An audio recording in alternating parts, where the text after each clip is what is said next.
Nesta reunião em família em que nós estamos agora, o momento que me cabe agora é para falar de algo que pode não ser tão prazeroso, mas é necessário. E eu queria fazer tudo isso num clima de respeito, porque eu conheço muitos de vocês e eu respeito vocês. E eu não quero também assumir a postura de alguém que vai ensinar, embora eu seja professor a vida inteira, mas eu quero assumir a postura de alguém que vai compartilhar algumas preocupações, justamente nesse tema que foi, acho tão espetacular, a arte a respeito da identidade dos nossos pioneiros. E é por isso que o tema que eu preparei tem a ver com a identidade do adventismo. E eu quero começar lendo um texto bíblico. Se você puder me acompanhar em 1 Pedro, primeira carta de Pedro, capítulo 2, versículo 9. 1 Pedro 2, 9. Um texto que diz respeito à nossa identidade. Se alguém perguntar para você quem você é, ou a igreja, quem vocês são, aqui está uma resposta espetacular. Primeira carta de Pedro, capítulo 2, versículo 9. Vós, porém, sois raça eleita, sacerdócio real, nação santa, povo de propriedade exclusiva de Deus, a fim de proclamardes as virtudes daquele que vos chamou das trevas para a sua maravilhosa luz. Quem você é? Quem somos nós? Somos raça eleita, somos sacerdócio real, somos nação santa, povo de propriedade exclusiva de Deus. Para quê? Para proclamação. Proclamação do quê? Daquilo que Deus fez em nós, daquilo que Deus fez através de nós. Eu quero começar, já que vamos falar de identidade do adventismo, eu quero começar definindo brevemente o que é identidade. Eu recorri a um conceituado dicionário de filosofia do conhecido Nicola Abaiano. Ele diz que identidade é aquilo que é. Identidade é aquilo que é. Porque é impossível que uma coisa seja e não seja ao mesmo tempo. Gostei da definição simples, prática. Identidade é aquilo que é. Porque é impossível que uma coisa ou que uma pessoa seja e não seja ao mesmo tempo. Pois bem, seguindo o conceito de Abaiano, no seu dicionário de filosofia, a gente poderia perguntar, quem é a igreja adventista? Eu busquei duas definições, uma popular, da Wikipedia, que diz que a igreja adventista do sétimo dia é uma denominação cristã protestante, restauracionista, trinitariana, sabatista, mortalista, não cessacionista e aniquilacionista, que se distingue pela observância do sábado como dia do Senhor, o sétimo dia da semana judaico-cristão, sabá, e por sua ênfase na iminente segunda vinda de Jesus Cristo. Você quer saber que a igreja adventista? A Wikipedia nos define dessa forma. Essa é a nossa identidade. Agora, eu busquei uma outra definição, que é uma definição nossa. Como é que nós chamamos a nós mesmos? No Tratado de Teologia, aparece esta definição clara. Os adventistas são uma corporação protestante conservadora de cristãos evangélicos, cuja fé, embasada na Bíblia e centralizada em Cristo, enfatiza a morte expiatória do Salvador, seu ministério no santuário celestial e seu breve retorno para redimir os fiéis. Os adventistas são conhecidos por observar o sábado, enfatizarem a conservação da saúde como parte do dever religioso e por realizarem atividades missionárias ao redor do mundo. É assim que nós definimos a nós mesmos. Na época que eu estava num estudo de pós-graduação, eu cheguei no local da sala de aula e era a primeira semana de aula e a gente conhecendo os colegas, os novos colegas, e cada um se apresentando e uma senhora muito simpática se apresentou, eu me apresentei e cada um tinha que dizer a sua religião. Eu me apresentei como Adolfo e disse, eu sou adventista do sétimo dia. E a senhora olhou para mim assim e falou, você é adventista? Aqueles que gostam de comer sucrilho? Falei, sim, eu gosto de comer sucrilho. Veja o que ela puxou da memória. Ele me contou que quando ela era garota, aprendeu com uma família adventista, ela disse, eu aprendi a tomar café de jejum com a família adventista. Até hoje eu faço isso. Eu como sucrilho. Então você é da igreja que come sucrilho. Eu disse, claro, entre outras coisas, sucrilho, mas não só sucrilho, né? Veja, nós somos a nossa constituição identitária é composta de alguns elementos, entre eles a alimentação. Mas é assim que nós nos definimos. Agora, amigos, esta ideia do Tratado de Teologia e muitas do slide anterior foram defendidas e vivenciadas por nossos pioneiros. Acontece que já se passaram 175 anos desde que nós surgimos como movimento. É muito tempo. E nesses 175 anos, algumas coisas mudaram. Algumas coisas desapareceram. E surgiram algumas preocupações. E eu acho que uma preocupação muito grande que incomoda a todos nós, ou que deveria incomodar a todos nós, é a perda ou a diluição da nossa identidade. 20 anos atrás, era muito fácil definir quem era um batista, quem era um presbiteriano, um luterano, um adventista. Hoje, se você colocar enfileirados, quase que, diga seu credo, sua profissão de fé, você quase que não consegue identificar mais.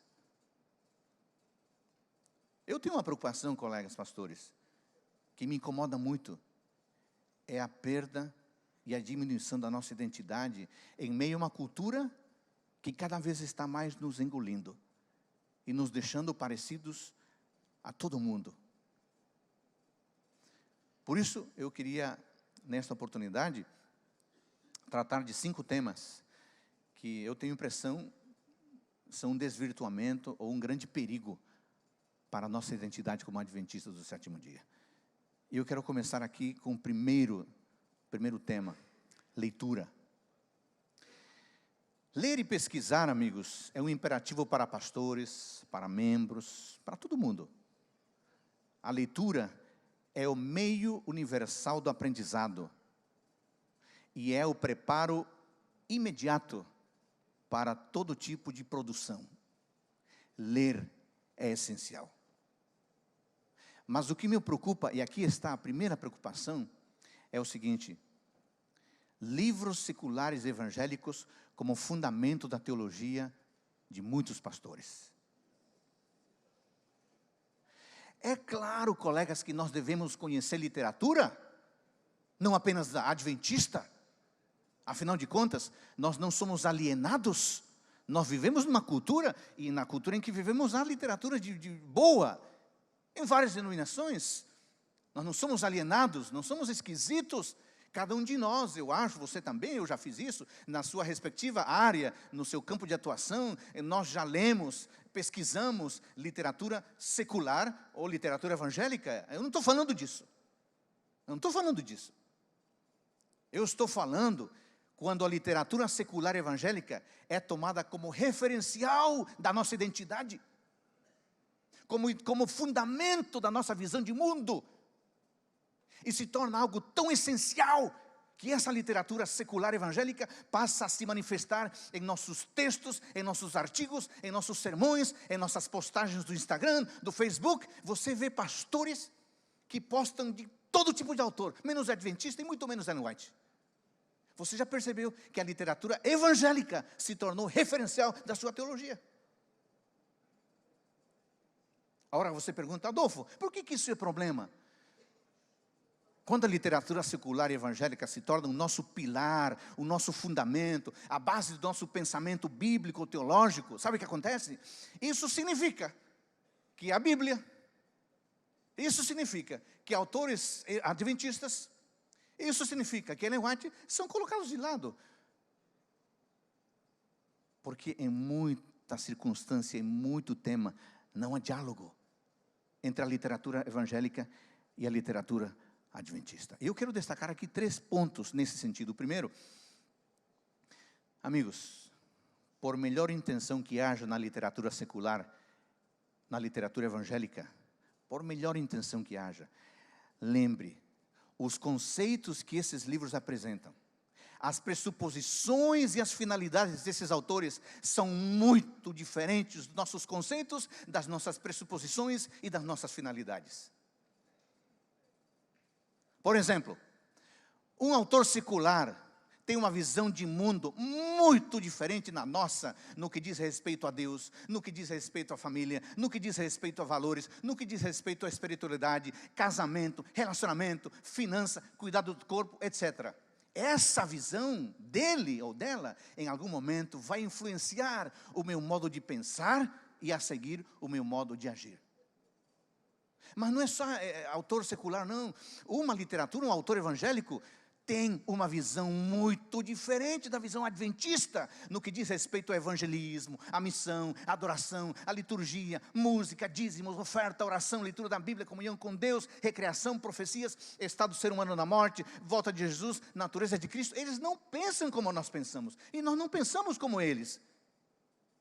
E se nós ficamos lendo essa literatura e tornando essencial a nossa teologia, sabe o que vai acontecer? Em pouco tempo, é essa teologia que nós vamos viver. É essa teologia que nós vamos pregar. Esses conceitos serão incorporados em nossas palestras, em nossos sermões, em nossos estudos bíblicos e em nossas postagens. Um segundo ponto que eu queria destacar em relação a esse tema, essa preocupação, e eu queria deixar muito claro, não é pecado citar autores seculares evangélicos. É claro que não é. Alguns de nós fizemos dissertações e teses referenciando autores não adventistas. Eu fiz isso, mas eu não estou falando disso. Eu não estou falando de você citar ou não citar, não, esse não é o ponto. O ponto é não fazer desses autores a coluna dorsal do nosso pensamento bíblico-teológico. Não buscar neles exclusivamente o alimento para o nosso próximo sermão. O provérbio popular diz assim: diga-me com quem anda e lhe direi quem você é. Eu acho que ele vale para a leitura também. Seria mais ou menos assim: diga-me que você está lendo e eu lhe direi o que você pensa. Ou, diga-me quais autores você cita e eu lhe direi quais ideias você defende. Por isso, colegas pastores, por favor, submetamos os autores seculares, os autores evangélicos, ao crivo da Escritura Sagrada. E em segundo lugar, ao crivo dos livros de Ellen G. White. Lembre que a nossa confiança total e irrestrita é na Bíblia, e não no teólogo, não no sistema teológico, ainda que adventista ele seja. O nosso critério único é a palavra de Deus. E um terceiro elemento nessa preocupação, eu queria pedir uma gentileza para vocês, colegas. Por favor, tenhamos cuidado ao mencionar, ao recomendar autores seculares evangélicos publicamente ou em nossas redes sociais. É muito comum hoje um pastor dizer: estou lendo esse livro, ele posta a capa, posta o nome do autor, uma frase, mas acontece que esse autor não tem um livro. O livro faz parte de um pacote maior que se chama teologia. Será que você está referenciando apenas o livro ou você está referenciando o autor? Imagine você, e eu vou falar de um exemplo real, não é hipotético. Imagine você o impacto de um teólogo quando ele diz assim: Nietzsche está certo quando ele diz isto. Ou imagine o impacto quando um teólogo adventista diz assim: o nihilismo tem fundamento nos evangelhos, e eu vou provar isso. Até você explicar o que você queria dizer, a pessoa não escuta mais. Ela só escutou a primeira frase, acabou. Você não consegue explicar mais. E ela vai tuitear não a frase completa, só o que interessou a ela. Amigos, por favor, tenhamos cuidado em recomendar literatura. E tenhamos certeza de que essa é uma boa literatura. Uma segunda preocupação que quero, aliás, antes de ir para a segunda preocupação, eu queria que você pensasse nisso aqui. Que tipo de literatura tem sido a minha leitura principal? A minha referência teológica? Voltando para casa, dê uma olhada na sua biblioteca. Que livros você tem? De qual escola teológica são eles? De qual escola ideológica? Qual é a teologia dos seus autores preferidos? Bom, eu vou ao segundo tema. Púlpito. Colegas, no passado, nós tivemos muitos pregadores de peso, de tradição, mas na atualidade, eu acho que nós estamos passando por esse desafio aqui, empobrecimento do púlpito adventista. Infelizmente, colegas, em muitos púlpitos, especialmente os púlpitos sabáticos, a mensagem adventista deixou de ser uma declaração e tornou-se apenas uma proposição. Deixou de ser uma revelação e tornou-se apenas um aconselhamento. Deixou de ser um assim diz o Senhor e tornou-se um eu acho, eu penso, a minha ideia é. Deixou de ser uma explanação sobre Deus e seu reino e tornou-se uma contação de anedotas que em nada edificam. Em muitos púlpitos adventistas, deixou-se de lado a contundência e a urgência, preteridas pela conveniência e pela contextualização. Essa é a palavra do momento, contextualização, relevância. E em nome disso, sabe o que acontece? Temos medo de falar a verdade absoluta e a trocamos pela verdade circunstancial, e o que era perene virou cultural. Trocamos as referências e os fundamentos bíblicos de Ellen White por citações de especialistas. Parece que o Cristo que apresentamos maiormente se destaca por sua simpatia, por seu sorriso, por seu abraço, por seu aconchego, por sua amizade. E veja, essas coisas todas são corretas, são reais, são verdadeiras. Temos enfatizado as propostas de Deus, enfatizamos que Ele nos ama, que Ele nos perdoa, que Ele nos recebe, que Ele nos acolhe, e tudo isso é verdade, e deve ser enfatizado mesmo, porque é a essência do Evangelho. Mas temos que ser completos, temos que apresentar as suas declarações comprometedoras, como: sejam meus discípulos, obedeçam aos meus mandamentos, façam a minha vontade, amem ao próximo, carreguem a sua cruz, meditem nas minhas palavras. Queridos pastores, o púlpito não é um lugar para apenas apresentar as ações de Deus e como isso nos faz sentir-nos tão bem. O púlpito é também um lugar para enfatizar o que Deus espera de nós e como isso nos fará pessoas mais maduras, mais santas e mais preparadas para a cidadania celestial. Colegas, precisamos revitalizar nossos púlpitos com sermões bíblicos, que sejam cativantes, que sejam tocantes, que sejam interpelativos, resultados de horas de reflexão, de horas de leitura. Precisamos revitalizar nossos púlpitos com sermões que despertam a igreja, que comprometam as pessoas para uma vida diferente e que convidem para a missão. Precisamos revitalizar nossos púlpitos com sermões poderosos, com sermões entusiastas, como os sermões de João Batista. Ellen White diz que João Batista falava palavras que tocavam fundo no coração das pessoas, e as pessoas ficavam tão tocadas, as multidões reagiam com convicção, a ponto de perguntarem assim: e agora, João? Cremos em tudo o que você falou, mas agora, o que vamos fazer? E João tinha a resposta na ponta da língua: quem tiver 2 túnicas, reparta com quem não tem. Quem tiver alimentos, faça da mesma maneira. Lucas 3, 10 e 11. Colegas, precisamos revitalizar nossos púlpitos, exaltando o Cristo completo. O Cristo que diz: eu não te condeno, mas o Cristo que também diz: vai e não peques mais. Graça por um lado, compromisso por outro lado. Um púlpito somente gracioso produz adventistas liberais. Um púlpito somente admoestador produz adventistas xiitas. E nós não somos nem liberais e nem xiitas. Nós somos discípulos. E o discípulo é seguidor que recebe a graça para viver em compromisso.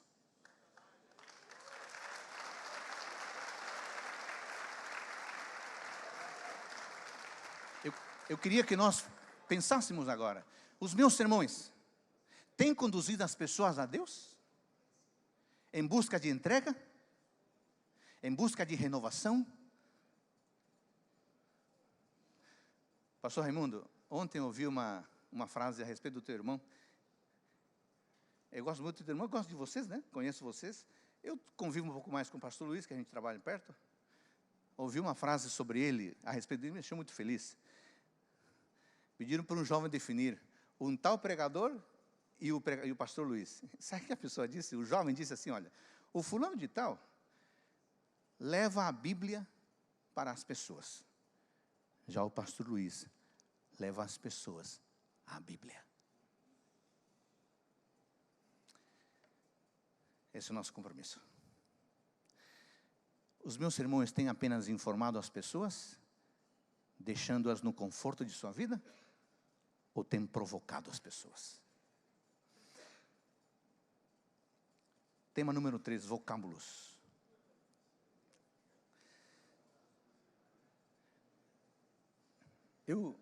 Esta talvez seja a parte mais assim, sensível da minha apresentação. Mas eu queria que vocês me ouvissem com atenção para saber exatamente o que eu vou dizer. Porque a minha preocupação é esta, ó. O uso de termos seculares e humanistas para expressar atividades e conceitos supostamente bíblicos. Deixa eu me explicar. Alguns pastores e membros de igreja beberam tanto do linguajar secular e humanista que certos vocábulos comprometedores ideologicamente e teologicamente falando foram incorporados no seu vocabulário com total naturalidade.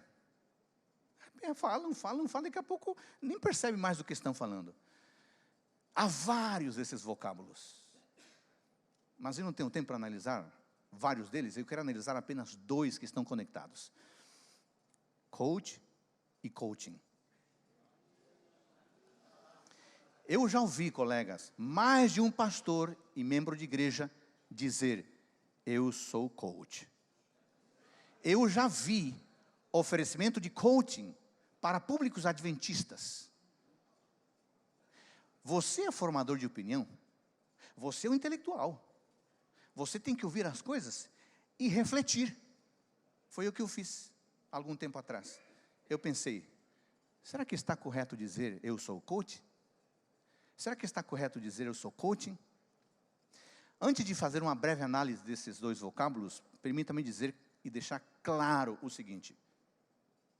Na realidade sul-americana, mas especialmente na realidade brasileira, as palavras coach e coaching estão repletos de ideologia e filosofia que não combinam com o pensamento adventista. Na Europa pode ser diferente. E nos Estados Unidos pode ser diferente. Mas no Brasil, coach e coaching vem num pacote ideológico muito forte. E eu quero provar isso, ainda que seja brevemente. O site de um dos principais institutos de coaching no Brasil, não vou fazer propaganda dele aqui não, define assim o coaching. O coaching é um processo, presta atenção, o coaching é um processo definido como um mix de recursos que utiliza técnicas, ferramentas e conhecimentos de diversas ciências, como administração, gestão de pessoas, psicologia, neurociência, linguagem ericksoniana, recursos humanos, planejamento estratégico, entre outras. A metodologia visa a conquista de grandes e efetivos resultados em qualquer contexto, seja pessoal, profissional, social, familiar, espiritual ou financeiro. Agora, a pergunta é, como é que ocorre a operacionalização desse mix de recursos? No mesmo site está explicado o seguinte, conduzido de maneira confidencial, o processo de coaching é realizado através de sessões, onde um profissional chamado coach tem a função de estimular e despertar em seu cliente o seu potencial infinito, para que este conquiste tudo o que deseja. Potencial infinito. Para quê? Para que este conquiste tudo o que deseja. Eu fiquei impressionado com a clareza. Eu poderia parar por aqui, mas eu quero avançar um pouquinho. Eu fiquei me perguntando, que tipo de potencial infinito pode haver num ser finito como nós? Eu me perguntei, por que no coaching se fala de... Eu estou falando da realidade brasileira, eu sei que fora pode ser diferente. Por que no coaching no Brasil se fala de potencial infinito? Por quê? Eu não dou conta disso, eu sou finito. Por que eu quero um potencial infinito? Outra pergunta. Em que tipo de filosofia ou de ideologia pode haver conquista de potencial infinito em vidas finitas? Fala para mim, não precisa responder. Fale para a sua mente. Você já sabe o que. Colegas, eu não consigo ver este tipo de abordagem no pensamento bíblico. Para que este conquiste tudo o que deseja. Gente, será que estamos falando aqui de um tipo de onipotência? Que eu saiba, tudo o que deseja só pode ser conquistado por Deus. Eu não posso ter, não consigo ter tudo o que eu gostaria e nem faz bem. Agora, quando eu coloco em mim, ou em ferramentas, a possibilidade de aplicá-las e conquistar tudo o que desejo, eu lhe pergunto, será que não estaria eu tomando o lugar da onipotência divina, tentando competir com Ele? O Senhor não me dá, mas agora eu tenho técnicas e eu vou conseguir tudo o que eu gostaria. E no final das contas, para que eu preciso de Deus, se eu, Adolfo, posso ter tudo o que eu gostaria? E tem mais um problema ainda. Se eu posso conquistar tudo o que eu desejo, onde entra a vontade de Deus? Onde entra o desígnio de Deus para mim? Se eu posso conquistar tudo o que eu desejo. Aí alguém diz assim, não, Adolfo, mas acontece que eu estou praticando o coaching espiritual. Pois no mesmo site do maior instituto brasileiro de coaching, diz assim, o coaching espiritual não tem ligação com religião, com doutrina e crença, não tem. O coaching espiritual tem como foco proporcionar o equilíbrio entre a paz interior do indivíduo e com o universo em si. Eu não sei o que significa isso, viu? Equilíbrio entre a paz interior do indivíduo e o universo em si. Eu não dou conta de mim mesmo, vou dar conta de ficar em paz com o universo? Aí a definição continua. A metodologia age de dentro para fora, atuando nas questões internas da pessoa e no seu autoconhecimento. Portanto, as palavras não são minhas, são desse instituto mais famoso do Brasil. Portanto, o coaching espiritual auxilia o ser humano a identificar suas crenças e valores, a reconhecer a sua missão e propósito de vida, a acreditar em si mesmo, a ter amor próprio, a superar limites e assim deixar um legado positivo, seja em âmbito pessoal ou profissional. Gente, eu não sou ingênuo. A minha esposa é da área de psicologia também, doutora. A minha esposa, durante muitos anos, pesquisa o tema da motivação, que é um dos temas mais frequentes, por exemplo, na psicologia educacional. Eu sei, é claro que eu sei, eu não sou ingênuo, não sou tonto de achar que agora eu sou contra essa arte de motivar as pessoas para que se supere. Claro, isso é necessário. Eu não estou falando disso. Eu estou falando de técnicas que colocam no indivíduo, só nele, a capacidade de superação, a tal ponto que ele não precisa de mais nada, nem de Deus, porque nele está a força. Você é o campeão, diz o livro, você é a alma do negócio, você pode, você consegue.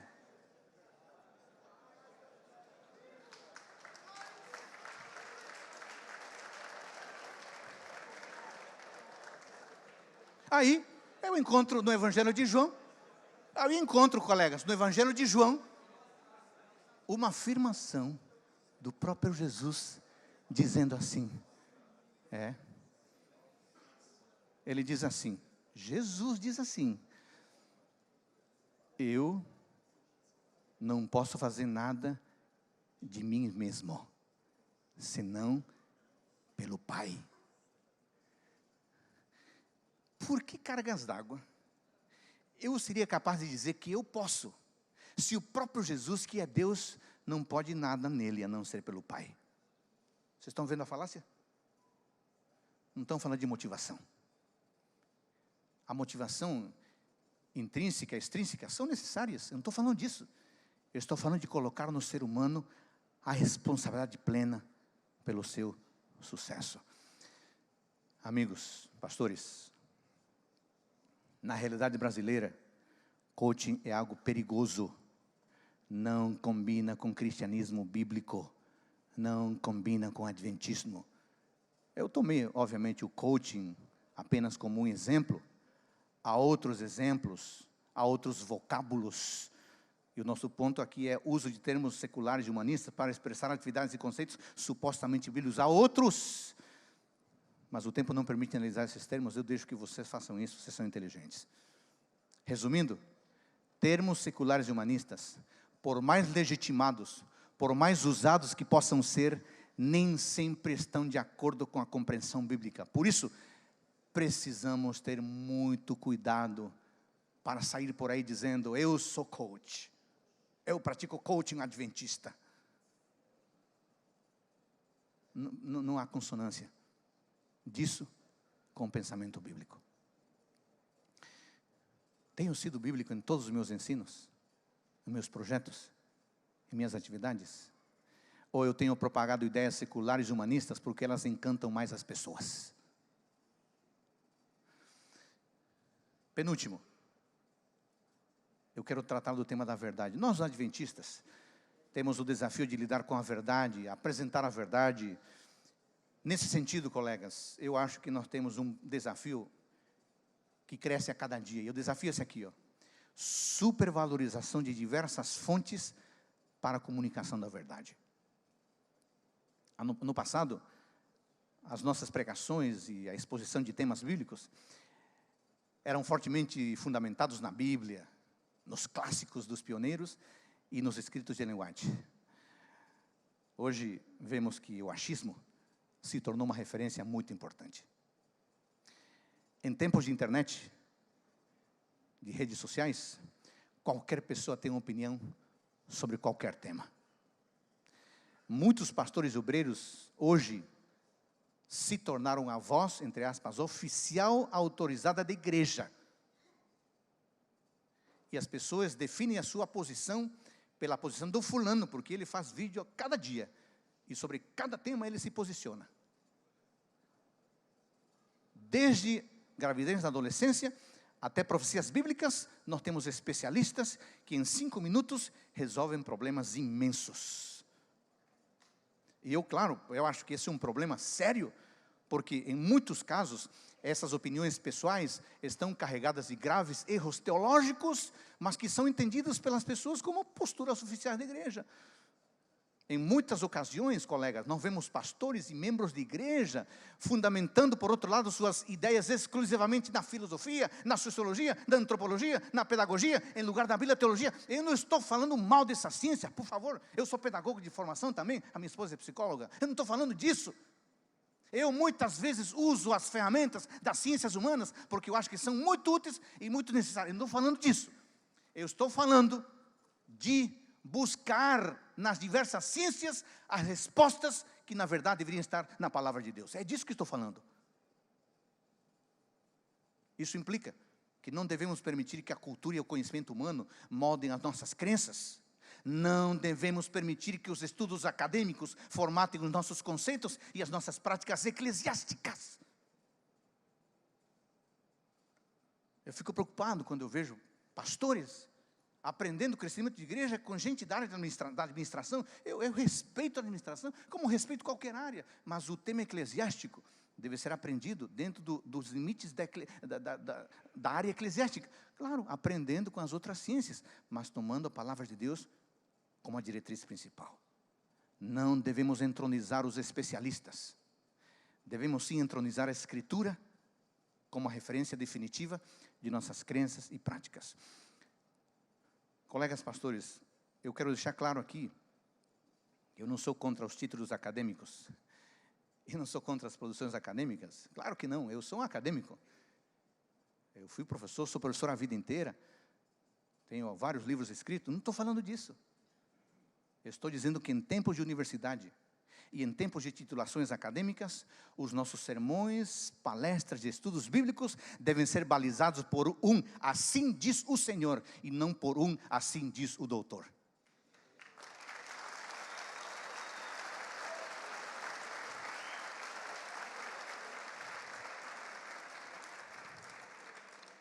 Para a gente pensar, Meus sermões, palestras e seminários têm sido fundamentados no assim diz o Senhor? Ou têm sido legitimados por um assim diz o doutor?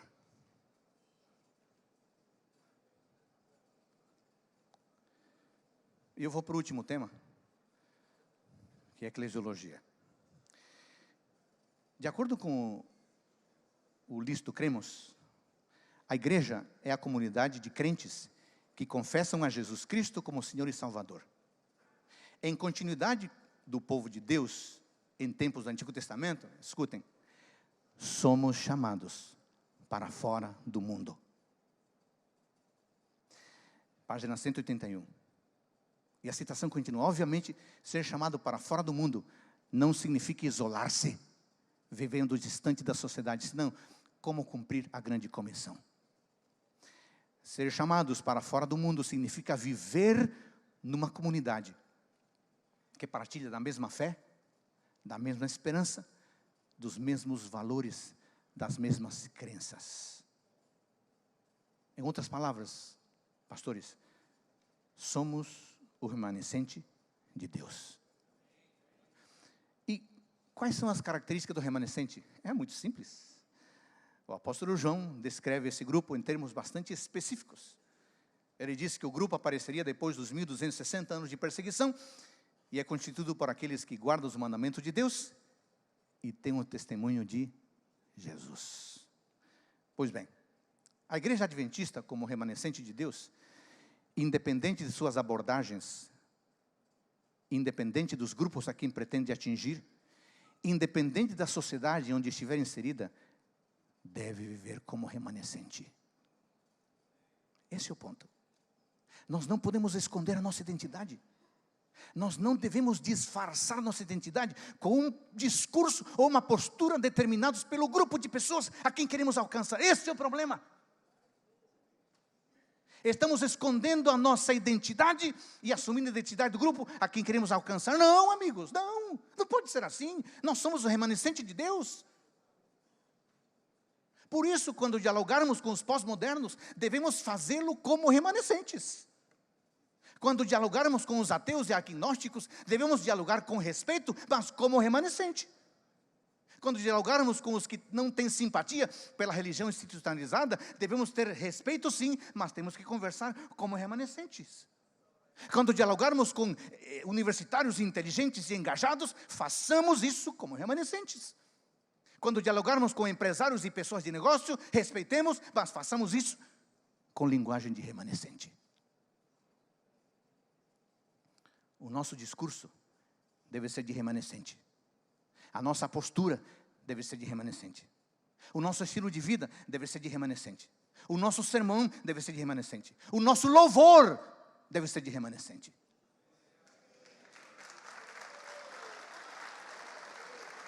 Nesse sentido, eu tenho uma preocupação, que é o surgimento de grupos, movimentos, comunidades ou igrejas, adotando elementos seculares como ferramenta de evangelismo.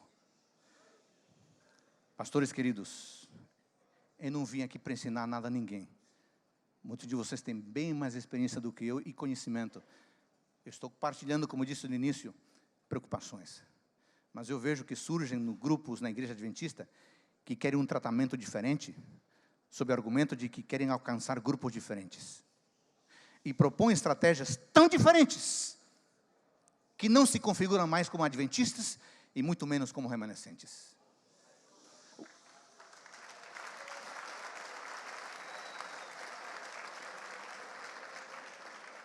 O que tem ocorrido, colegas, é que muitos desses grupos se especializaram tanto em falar os pós-modernos, por exemplo, que no final são pós-modernos.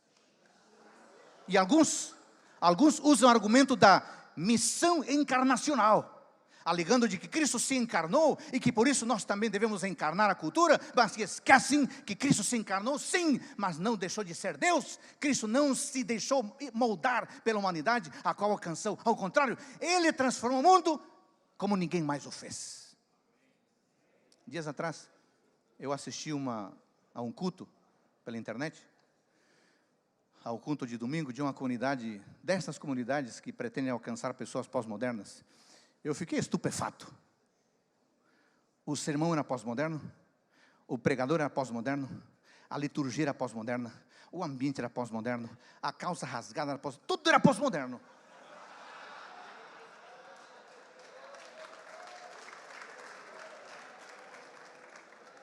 Até o barril de 200 litros de gasolina lá, velho, fora pintado, agora era púlpito. Amigos, deixa eu perguntar para vocês. Eu vou perguntar assim, honestamente. Será que realmente precisamos de igrejas diferentes para grupos específicos? Ou será que o que precisamos, na verdade, é revitalizar a igreja normal, para que alcance, acolha, receba e evangelize os pós-modernos? Será que o grande evangelista Paulo ainda serve de referência? Que eu saiba, ele não criou uma igreja específica para grupos diferenciados. Ele sim preparou a igreja normal para evangelizar os diferentes.